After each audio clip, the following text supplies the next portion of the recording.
When I started writing The What If Factor Living Beyond the Question Mark, it started as a series of notes written down over the course of years. You see, what a lot of people don't realize is that these notes were born out of dreams, visions, and conversations with people. Each time I had a moment of great revelation, I would pick up the pen and the outcome would simply be archived. Sometimes I would go back at a later time and read the notes.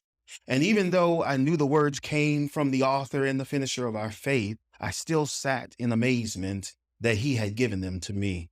I was still in a state of mind where I was content with life simply happening to me instead of finding my true purpose and the reason for these revelations. You see, it took some time and conversations with my mother to realize that these words were not for me to archive and hide from the world. No, they needed to be released so that even if only one person read them, they would find what they needed to run this race called life.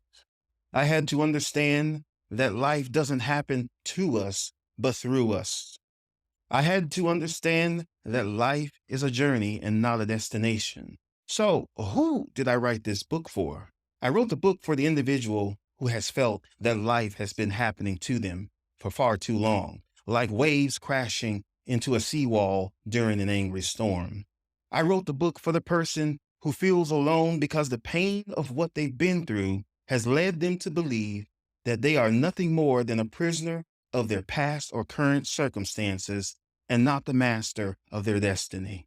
I wrote this book for the person who feels they are not worthy of being a king or a queen, only a servant in someone else's court.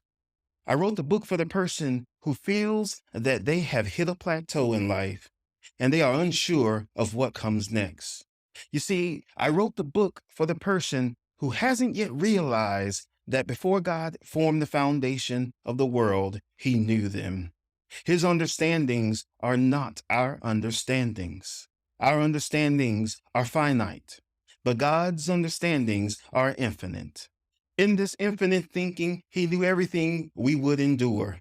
So he equipped us with everything we needed before he called light out of darkness, flung the stars into the sky, and hung the planets. This book is for the person who has yet to understand that the only thing capable of stopping them is themselves. When they realize that in this journey called life, they have a purpose through assignment by God, and this purpose is connected to a tailor-made plan rooted in their destiny, then and only then will they be able to live an abundant life, a life unleashed, beyond the fears and doubts of life itself, and beyond the question mark.